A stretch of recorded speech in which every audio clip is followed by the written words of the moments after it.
मैं किसी के प्यार में हम आपको बता दें कि जो सभी है ईशा मैम की देखभाल करती हुई नज़र आएँगी, क्योंकि जो ईशा मैम है वो ठीक हो चुकी हैं और ईशा के पास कोई नहीं होगा, इसलिए सभी ईशा मैम का ध्यान रखेगी और उनका ख़्याल रखेगी।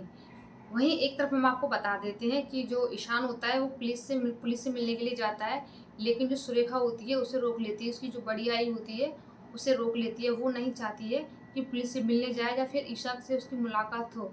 जी हाँ, हम आपको बता देते हैं गाइस, जो जो जो सुरेखा होगी वो ईशान को नहीं जाने देगी, लेकिन ईशान कहता है नहीं, मेरा जाना बहुत ज़रूरी है।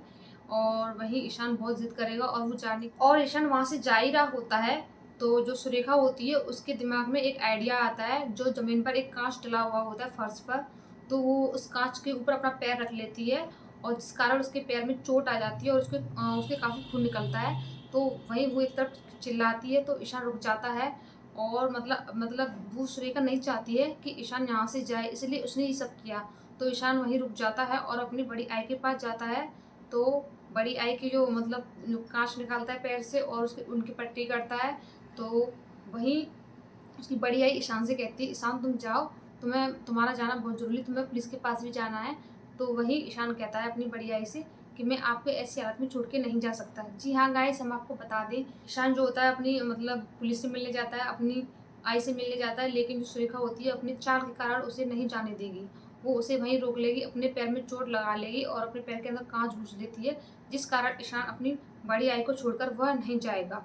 और जी हाँ गाइस, हम आपको एक तरफ बता देते हैं कि जो सुरेखा होती है वो ईशा के पास कॉल करती है और ईशा से ऐसा कुछ कहती है जिस कारण वो बहुत दुखी हो जाती है। जी हाँ, हम आपको बताते हैं कि जो सुरेखा होगी वो ईशा से यही कहेगी कि जो तुम्हारे गोली लगी थी, जो भी हॉस्पिटल का खर्चा हुआ, जो दवाई के और एडमिट के, तो ईशान के कहने की हिम्मत नहीं हो रही थी, इसलिए मैं अब आपसे कह रही हूँ कि 3 लाख रुपए का खर्चा है। तो वहीं सुरेखा ईशा से ये सब कहती है और ईशा बहुत ज़्यादा दुखी होती है।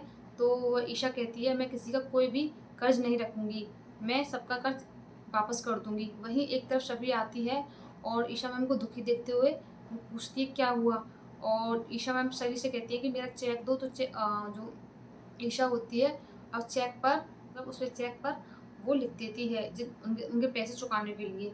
जी हाँ गाइस, जो सुरेखा होती है बहुत बड़ी चाल खेल रही है। वो सारा इल्ज़ाम ईशान के ऊपर रखना चाहती है, क्योंकि वो नहीं चाहती है कि ईशान अपनी माँ से प्यार करे। वो चाहती है ईशान सिर्फ़ मुझसे प्यार करे, मैं उसकी आई हूँ। इसे दिखाया जाता है आज के एपिसोड में और ईशा बहुत ज़्यादा दुखी होगी, शबी भी बहुत ज़्यादा सैड होती है और ईशा को ऐसा लगता है कि उसका बेटा ये सब कर रहा है अपनी आई से, हॉस्पिटल में एडमिट कराने के या फिर दवाइयों के पैसे ले रहा है, लेकिन उसकी हिम्मत नहीं हो रही है कहने की, इसलिए अपनी बड़ी आई से कहा है कि ईशा मैम से कह देना कि जो भी पैसे हैं वो ले लें।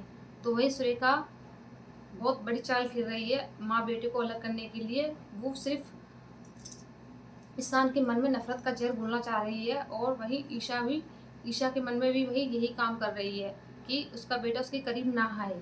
जी गाइस, आज के एपिसोड में यही दिखाया जाता है और मेरी जानकारी अच्छी लगी हो तो प्लीज़ मेरा चैनल सब्सक्राइब करना, लाइक करना।